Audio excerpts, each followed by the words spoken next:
Just 5 minutes prayer, and the same woman that didn't have eggs showed me her baby boy on Sunday. Wow. I've seen people who started off sincerely and then they married wrong. I know one man in Lagos. He was all over every conference in Nigeria. And he married a girl. The man discovered that she was in a coven of witches. In witchcraft, you eat your family members and drink their blood, and nobody cares. The mother just called him and told him, "I'm so sorry I have to tell you. I practice witchcraft. And your wife, your younger sister, belong to the same coven with me."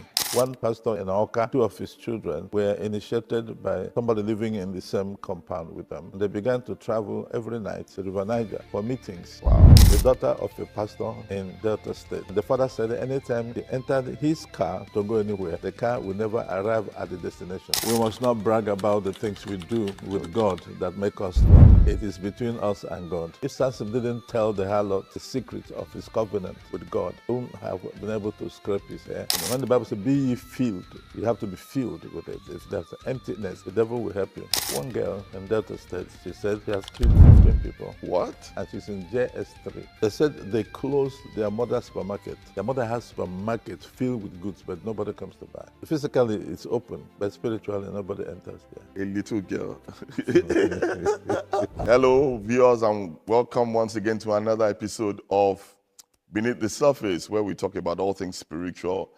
But our emphasis is usually on the spiritual realm and how, as Christians, the Bible implores us that even though we live our lives in the physical, we have families in the physical, we go to work in the physical, our warfare is spiritual. I usually quote Ephesians 6, which says, "We wrestle not against flesh and blood, but against principalities and powers." And Derek Prince puts it this way. He says that we wrestle against personalities without bodies. And we've had a whole retinue of guests on this show, seasoned generals of God, in God's army. And we have another very special guest today. He's been on before, but by popular demand, we have him again. And, we're going to just get into the interview right away. We have Reverend Dr. Mosy Madugba here with us. He's also actually a professor, and he wears many hats. He's an author, he's a pastor of pastors, he's actually an apostle, and he's an intercessor and leads a prayer network. Good afternoon, sir. You're welcome with us again, sir. Good afternoon. Thank you. Yes, sir. The last interview we had with you was a very intriguing one, and like I was saying earlier, it's gone far and wide, and people have had various questions, about the things you spoke about, and so I want us to just tackle a few other things today. Since our time, it must have been about 11 months ago. How have you been, sir? How's the ministry been? Well, the Lord has been faithful.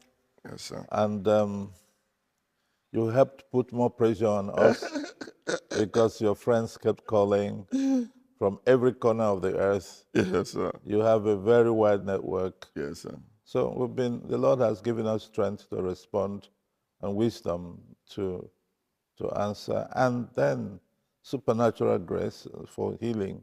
Yes, sir. And deliverance for so many that have sought it for many years. Yes, sir. Including people who were written off by doctors as barren, that they don't have eggs. Wow. They've tried surrogacy, they've tried IVF.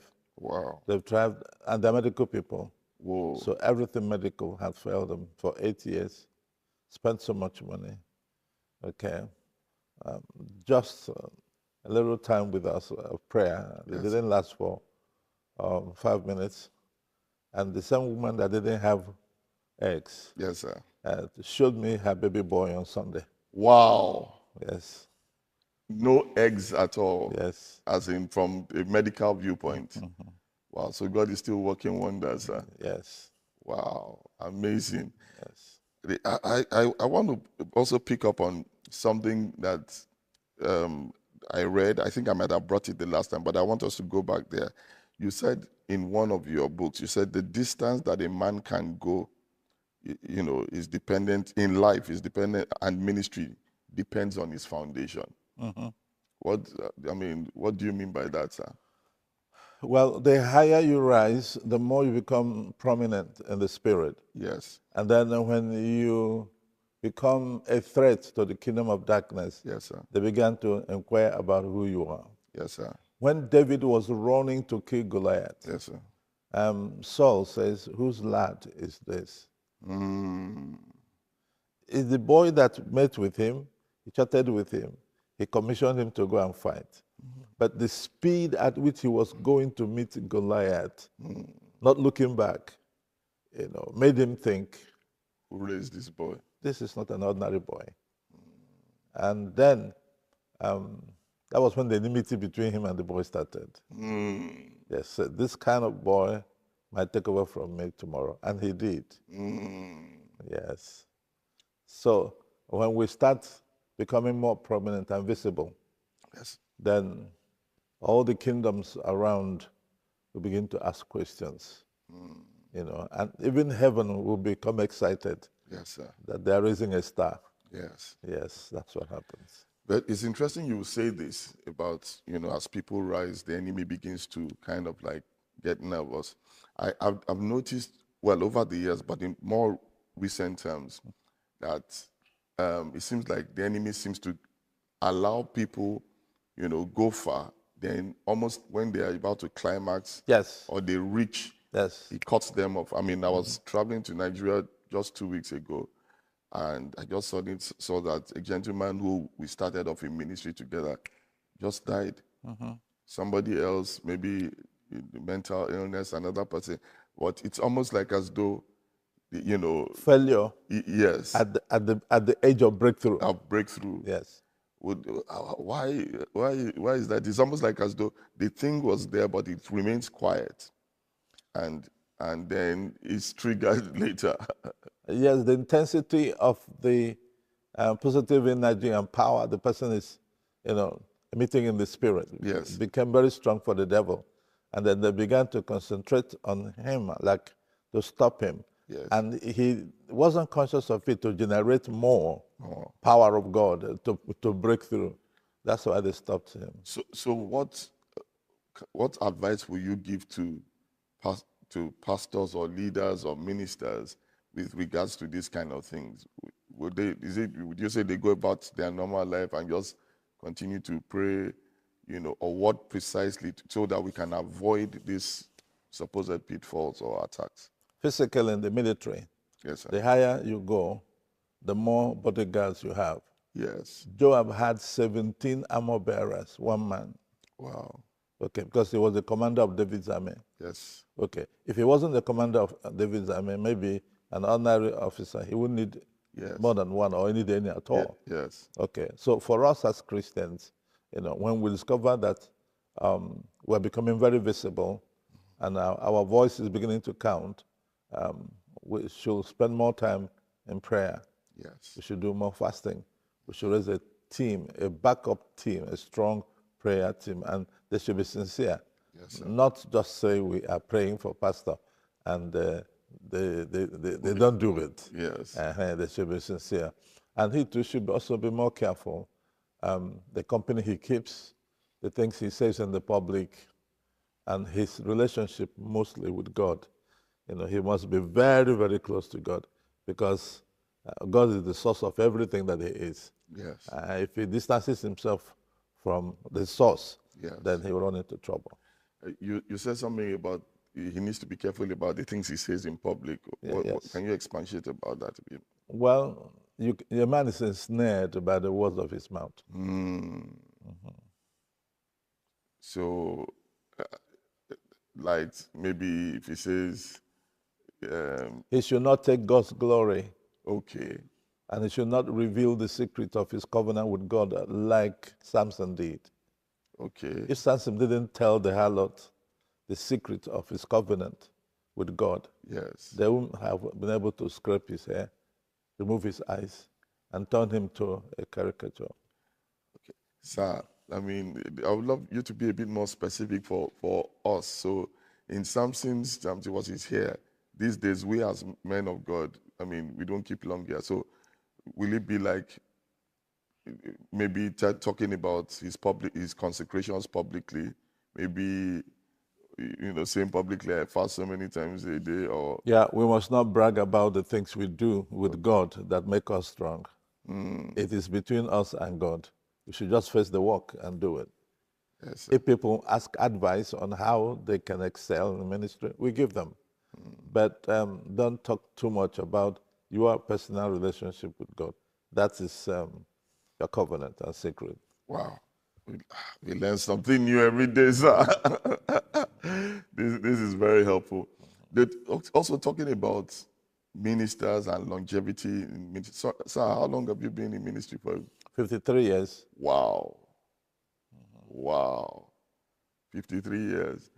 I mean, with your length of ministry, you would have seen all sorts over the years. The good, Lots. the bad, the ugly. A lot. I mean, I'm sure you've also seen sincere people who have been taken down. On the way here, I was actually just thinking about in my own little experience, I've seen, people who started off sincerely and then they married wrong. Have you had scenarios or seen situations where maybe a good man married an agent of the devil, like a witch or something? Yes, many times. Or a good lady married, yes. And you give... In every area of their life, they've trusted God. Okay. And at one point, they wanted to try their own understanding or wisdom. Yes. And if they had asked God or listened to the intercessors around them, Yes. they would not have gone ahead to marry. But they were, I say, carried away by whatever drew them to the other person. So whatever else God said or anybody said, didn't matter. Yes. They plunged into it. Yes. Only to regret after a while. And what kind of, from your experience, what kind of consequences have you seen as a result of such? I've discovered that some men's ministry get to the peak and it's turned down and it totally collapses. I know one man in Lagos, he was up everywhere. From the campus, he was the voice. And the Nifes, everybody, they loved him, and he was all over every conference in Nigeria. They invited him. And he married a girl from, I won't say the name of the school, but while the girl was even in secondary school, she was known as what they call Okwelu, the red type. But she got born again. She said, okay, they get born again, then they were married. But the elders were a bit concerned for the man. Yes. Okay.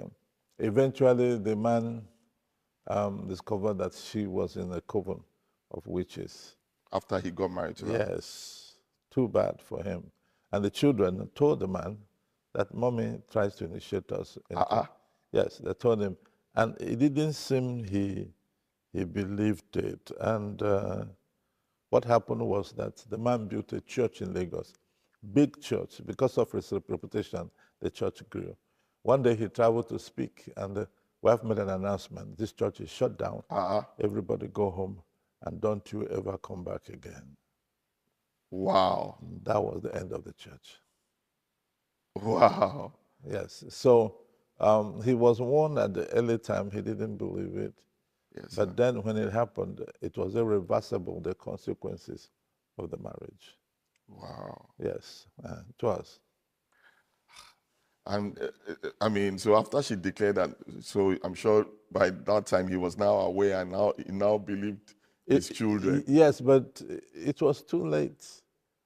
He just managed to hang out with her. But after she succeeded in doing what she wanted to do, or what she was told in the coven to do to the man, he packed away.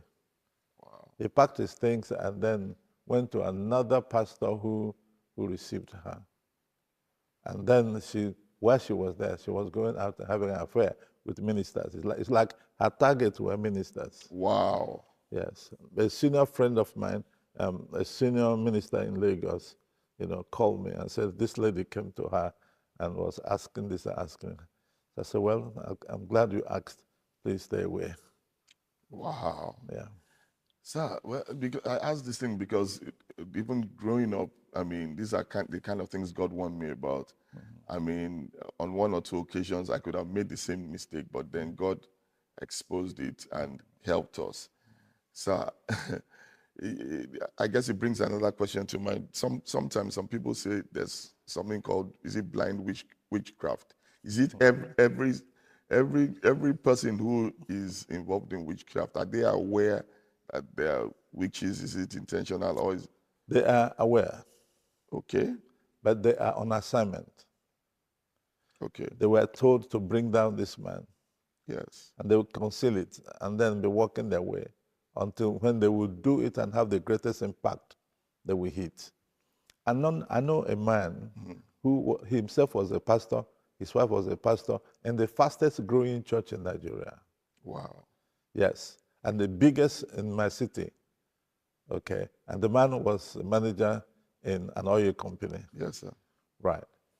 So one day I called him when I was driving past his house. He said, "Where are you calling from? Are you far?" I told him. He said, "Please stop. Come to my house." And I went to his house. And they told me that the mother just called him and told him, "I'm so sorry I have to tell you." The mother is a deaconess in a Pentecostal church. Yes. He said, "I'm sorry that I have to tell you this, that I practice witchcraft." The mother. Yes. And your wife and your younger sister belong to the same coven with me. And a case has been brought against you, and you'll be killed within 1 month. Wow. If you don't believe it, take this, go to your house, hide it where nobody will ever see it, and give me a feedback tomorrow. The man didn't believe the mother. He was so shocked. But he said, okay. The mother said, the only reason why I'm telling you this is because you are the only eye with which we see, and the only one that gives me money to put food on my table. If they kill you, then I'm in trouble. And in witchcraft, you eat your family members. Yes. And drink their blood, and nobody cares, as long as it doesn't hurt the other people. Wow. But this one will hurt me. So reluctantly, the pastor is a pastor. Yes. He took the thing, went back home. They live in a big house. He got a ladder, climbed up, and hid it somewhere in the ceiling. And then came down, removed the ladder. The wife went to work, came back, and then began to overturn every furniture in the house. He came out and said, "What's going on?" The wife said to him, "You must tell me what you brought into this house." He said, "We've been married for how many years? When did I start bringing and hiding things in the house?" The wife said, "We will see." So the wife looked for it and couldn't find it. Then the next day, before they strike you in their coven, they'll bring an accusation. Okay. A litigation in the spirit. Yes. So they had brought two against him, based on which they passed judgment that he should be killed. And one of those things are things that the wife had asked him to buy for her, which he didn't buy. He thought it was a joke. He told the wife, "You have the money, you can get it for yourself." So the next day, he went and bought those things because the mother told him. He bought them and gave the wife when she came back from work. The wife looked at him from head to toe and said to him, "So somebody is telling you something. Wow. I'll find out who the person is." And he's like, "What kind of answer is this? You had asked me this some time ago, and I decided to bring it to you." Now you are now coming against me. Wow. So it helped the man to understand that, okay, so what the mother was saying is true. But she is a pastor. That's the wife. Yes, two of them are pastors. Wow. And the mother is a deaconess. Yes. So this is a very interesting one. Uh-huh. You mentioned something. In fact, you mentioned a number of things that I would like for us to address. One of the things you mentioned is you said the other story you spoke about. You said the children were saying that the mother was trying to initiate them. Yes. So that is a possibility, as in. Yes, you can initiate our children. I mean, most young people are initiated by their adults. One pastor in Oka, two of his children, were initiated by somebody living in the same compound with them. And they began to travel every night to the River Niger for meetings. Wow. And became one boy, one girl, witch and wizard. And they began to pepper their parents, who are pastors. Wow. Yes. And then another case is the daughter of a pastor in Delta State. She plays keyboard in the worship team. Yes, sir. Okay. But the father said anytime she entered his car to go anywhere, the car will never arrive at the destination. The car must break down halfway. And she'll be in the car. Yes. So he now realized that she was trying to figure it out and decided to ask her to take over another thing, and then they will get to their destination. Wow. Okay. That's another thing. That's a child of, I'm talking about children of pastors. Yes. So it's somebody who initiated them. And then that one went on holidays to auntie's place. And then the auntie gave her banana to eat. She said the night, people came to her and took her for a meeting. That's how it was initiated. Okay, so sir, that's another question I want us to explore, sir, which is, I mean, for somebody to be initiated, do they have to have some kind of witchcraft already in the bloodline, or is it just? They may not. I mean, if your auntie gives you banana to eat, why won't you eat it? Yeah, so that's another thing. So just eating it means you have eaten the witchcraft that they are given to you. That means anybody can eat witchcraft. If you are not spiritually saturated. When the Bible says, be ye filled with the Holy Spirit. Good. You have to be filled with it. If there's an emptiness, the devil will help you. So is it just the mere eating of it, or does the eating of it kind of introduce you to a realm that where they now, how before we become born again, you are evangelized and you have to willfully accept? Well, the girl said to me she went on vacation. Yes. And the auntie gave her banana. And she ate.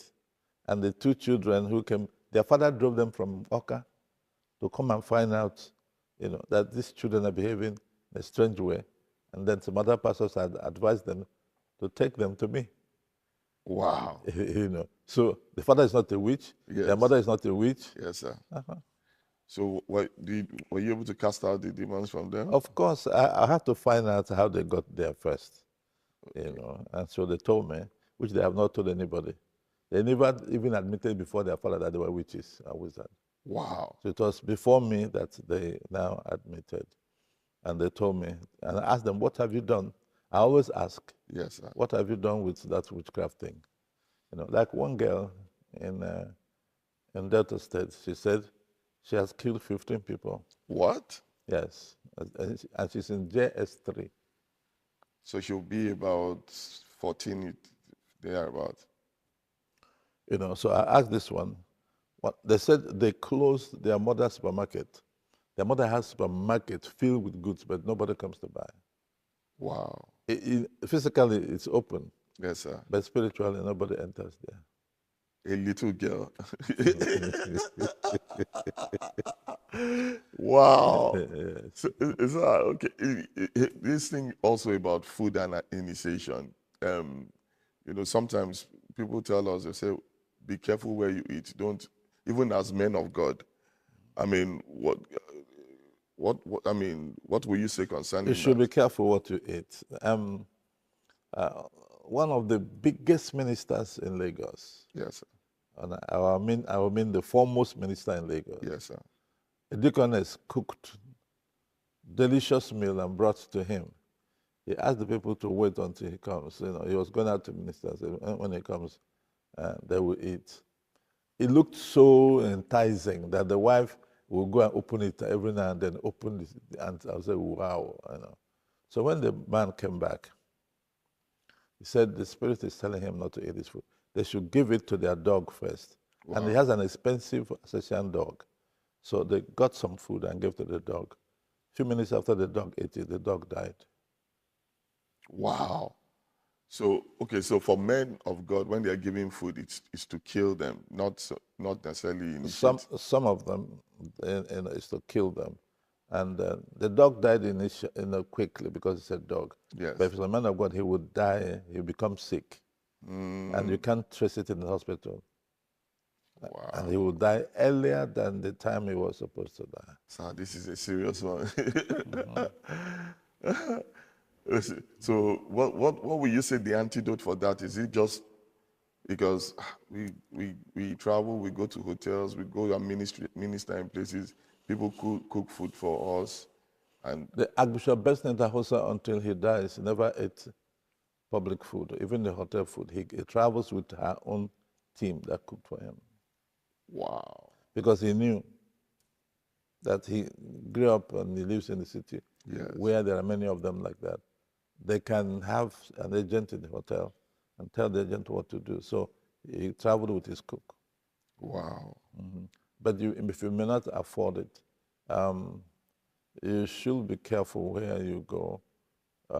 If you think the people there have a connection with wherever you're coming from, Yes, sir. you buy your food outside and eat and come back to the hotel. Sir. Okay, so what the scripture that says that we will eat certain things and it will not harm us. Can we apply that? So, for example, You can.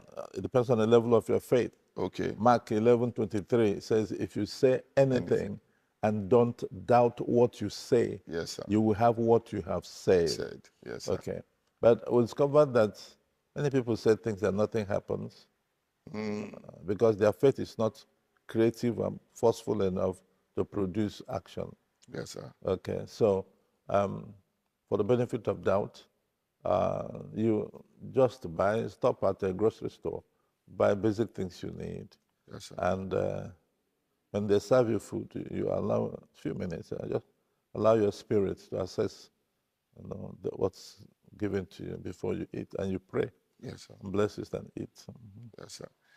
And in instances where, for example, somebody, let me be a pastor, someone has been bewitched, what are the signs, you know? So for example, you said, okay, pastor could have eaten something, the dog died immediately, the pastor, it may take some time where you begin to see.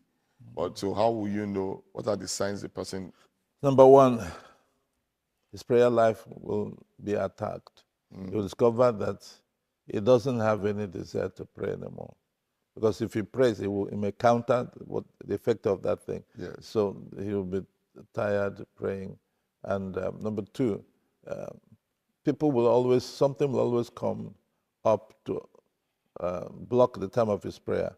Yes, sir. That's the time phone calls come. That's the time the family members come with one thing. That's the time members come with one thing. So his prayer schedule Yes, sir. is tampered with. It's monitored and manipulated. Yes, sir. Okay. It's also possible that he is made busier than before. They mobilize people and activities. So the time he normally spends with God, he doesn't spend that time again. He will discover that over a time, he will become physically weak, Yes. spiritually weak, and then different things will progress until they say, Pastor is not feeling well. Wow. So this is a serious one. And then in terms of if someone, it doesn't have to be a pastor, a believer, knows this is witchcraft, this person is attacking me. So like that gentleman who found out his mother, or maybe he found out somebody else, are we supposed or allowed to bring judgment on them, as in that? Well, the mother didn't bring judgment on the son because it's the son that gives him the money. What he would do is cry out to the Lord. David said, take me to the rock that is higher than me. Yes. So if you have a covering, a spiritual father, yes, mentor, good. You mention to him, said, this is bigger than me. And then together, the Bible says, if two officials agree as touching anything, yes, sir, and you pray that something will happen that will eject your mother from the coven. Because for her to leave the coven, there'll be sanctions. For her to leave that coven, yes, there'll be sanctions against her. Okay. The other witches will go after her. Okay. So even when you pray for her to come out, yes, there will be sanctions. It's a covenant that she has signed. Okay, so if she wants to willfully leave, they will do things against her. Yeah, but you can pray two of you, you and probably you're covering someone stronger than you, Yes, sir. can pray to break her out and keep her covered for a long time until she recovers from there, and then discover they can't destroy her, and then they let her go. Really?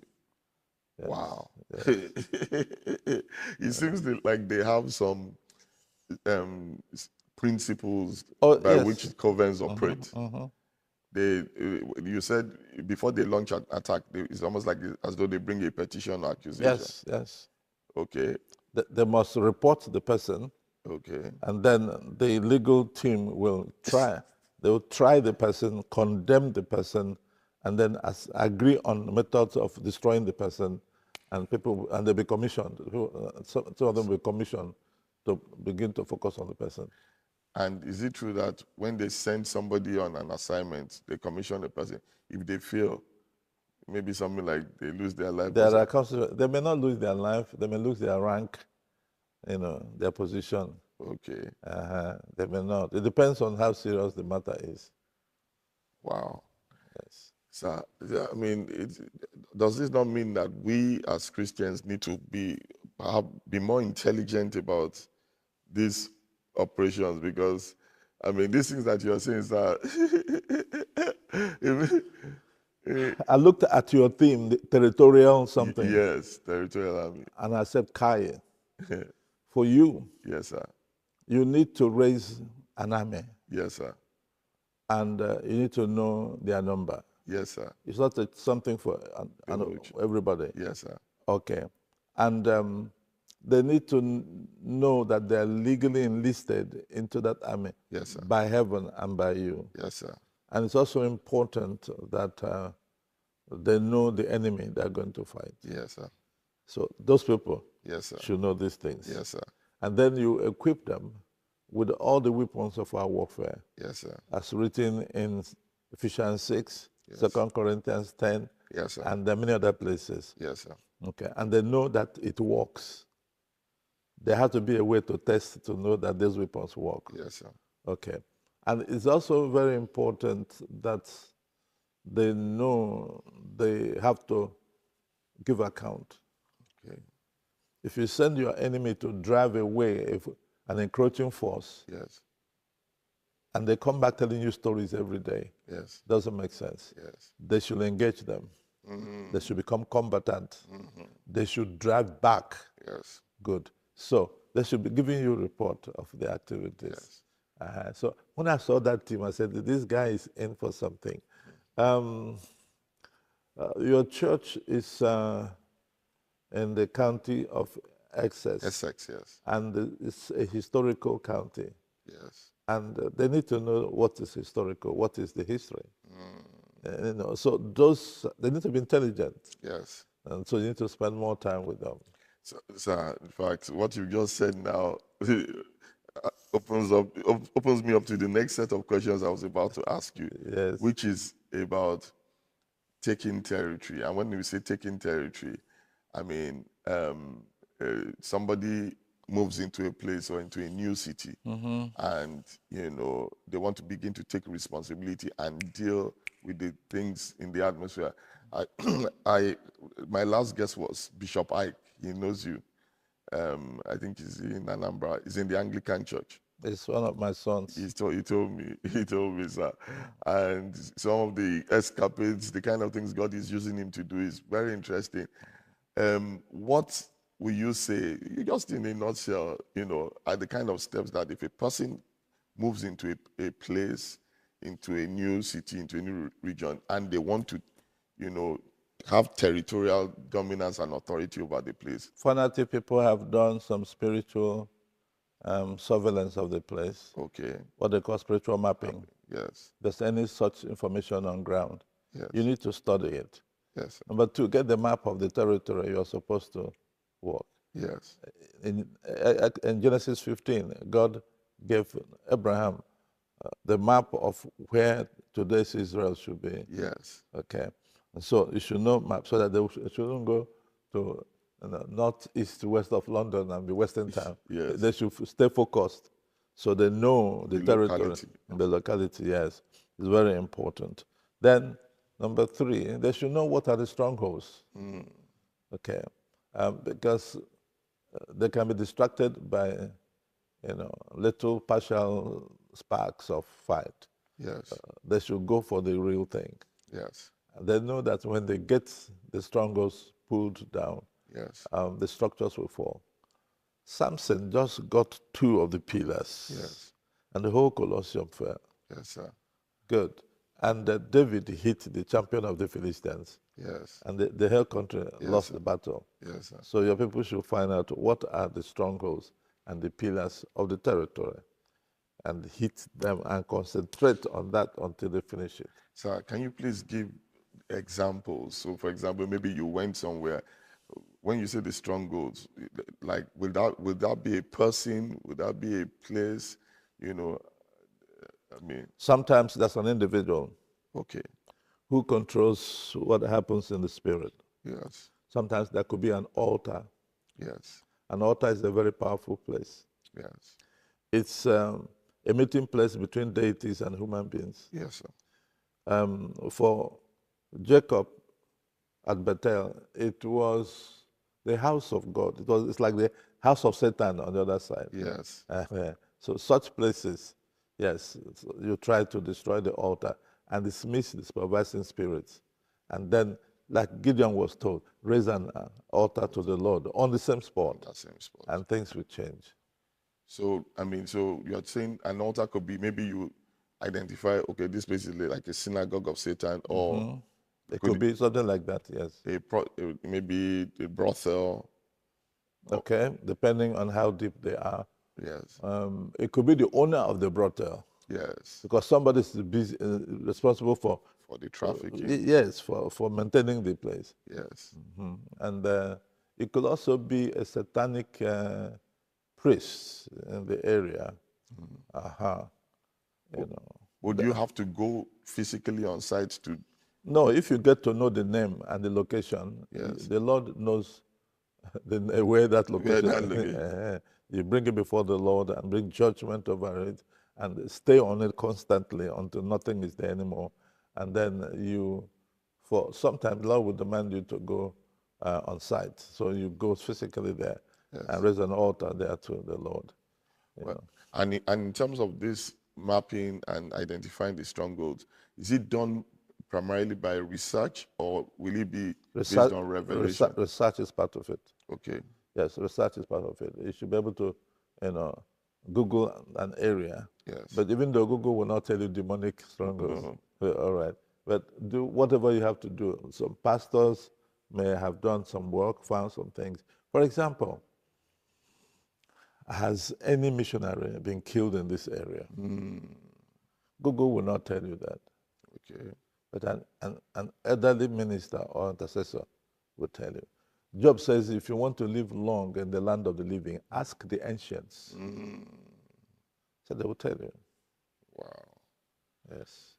So do you have any, examples or scenarios of how maybe you personally went into a place, how you identified what stronghold, how you dealt with it? There's a place called Umaja in Isialangwa in Abia State. Okay. I was on my own, and we were praying, and the Lord said, go and destroy that shrine. I've never even heard of the shrine before in my life. So we began to pray into it, send people to go and verify if there's a shrine like that. They went, and there was a shrine. And the shrine has been there for 600 years. Wow. And the Lord said, go and destroy it. I'm like, excuse me. So we began to pray, and then I told our people, let's just decide to go into a 7 days prayer and fasting to enable us to be more sensitive of what we're doing. And every day we're asking God questions. And then he asked me to first of all go and take over major roads that lead to the place. And I sent people, they went and raised altars, anointed certain roads that go there and prayed and came back. Yes. And the Lord said, don't go through the back door. Announce your entrance. Wow. Ha. This is a shrine that has been there for 600 years. Wow. With so many native doctors. That's where they were commissioned. Wow. So I sent a message to the king that Yes. the Lord has asked me to come and destroy this shrine. So just for your information. The king went wild. He said, I will be used, my body will be used to sacrifice to that deity. Wow. That deity eats human beings. And mine will be one of them. So we went to pray and said to the Lord, did you hear that the Lord said go? The man went to the radio and announced that anybody who knows me should tell me not to try it. Wow. He went ahead and called the commissioner of police that everybody has their own religion, that I should face my religion and live their own religion, that is their own shrine. Nobody should destroy another person's shrine. The commissioner of police called me. Are you Reverend Mosy Madugba? I said, yes, sir. I said, who are you? He said, I'm the commissioner of police for Abia State.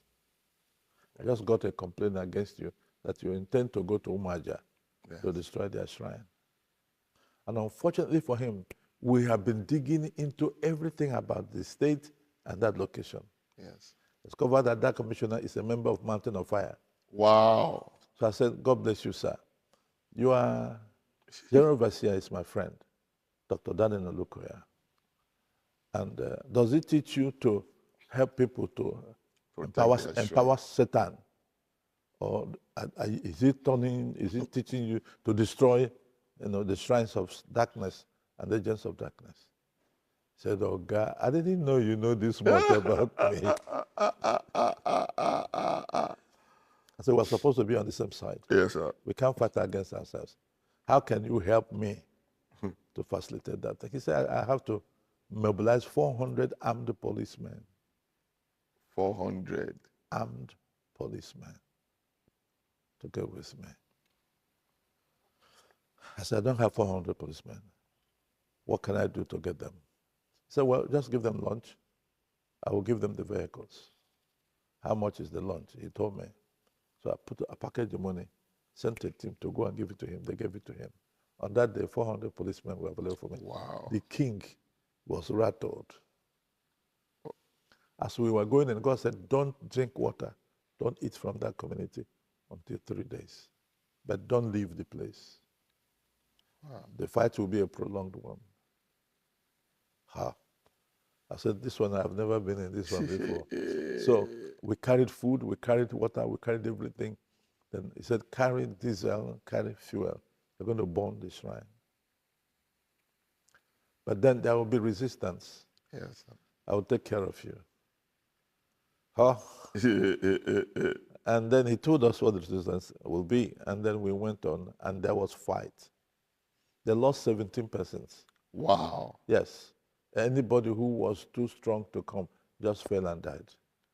First, it started with his second wife, who brought cola to give the people who came to discuss on how to destroy us. She just kissed the ground and vomited blood. What? And died, yes, physically before him. Without being touched? Yes. Then the assistant to the chief juju priest said to him, sir, that's a bad omen. If we go, we will all perish. That guy is coming from somewhere. Let's watch him for 3 days. In 3 days, God said he should not eat him. He said that the shrine has power to kill anybody in 3 days. If you didn't kill them in 3 days, then let's leave them. If we go, we will die. And we don't want to die. That shrine is guarded by 3 snakes that wear crowns. They wear crowns? Yes, on their heads. And as soon as you arrive at the gate, the snakes will call your name and ask you what you came for. Mosy Madugba, I have seen terrible things. Sir, did you see the snakes? They didn't wait to see me. But as soon as I arrived at the gate, one took off from this side. You could hear when snakes are running. Yes. I said, no, why are you running? Wait, I came to see you. I went to the shrine itself. Yes, sir. And I saw lists of names of people and the days they would die. And they were pinned to that shrine with spears. And I lifted 144 spears. Of names of people? Yes, and families. And I was told that each of those spares had eliminated at least 10 families. Wow. Multiply 10 families. I don't know how many children there were there. They said it has limited at least 10 on the average. Wow. So I had to pull out those things, release the names and the list and the people from death they were to die. And I declared that they will no longer die, you know. And I put the list outside and I carried the spares and went somewhere I will not mention. Yes. And threw it there. Wow. Yes, that is the worst shrine I had ever dealt with. So those names, was it people who wanted to eliminate those people who brought the names? Yes. Or yes, people wanted to eliminate them, and then they put a date when the people must die. And then when they put those snares, then the people who work in that shrine will go in the spirit to the compound or the office of those people and bury what will kill them. wow. So what then eventually happened to the king, the man who resisted you? Well, he stayed off because discovered that after 3 days, he sent people to come and see if we're still alive and still around. We're still around.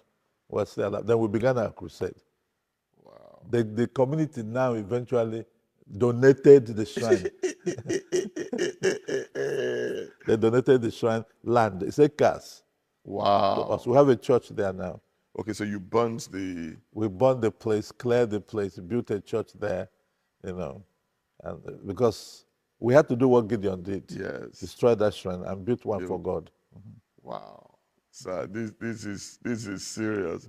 So, well, I'm sure you've been following this episode, and I'm sure you have been as intrigued as I have been. And I know there's more to come because I have some more riveting questions to come. But I just want to encourage you as we close out on this episode that if you're not yet subscribed to this channel, do so for 2 reasons.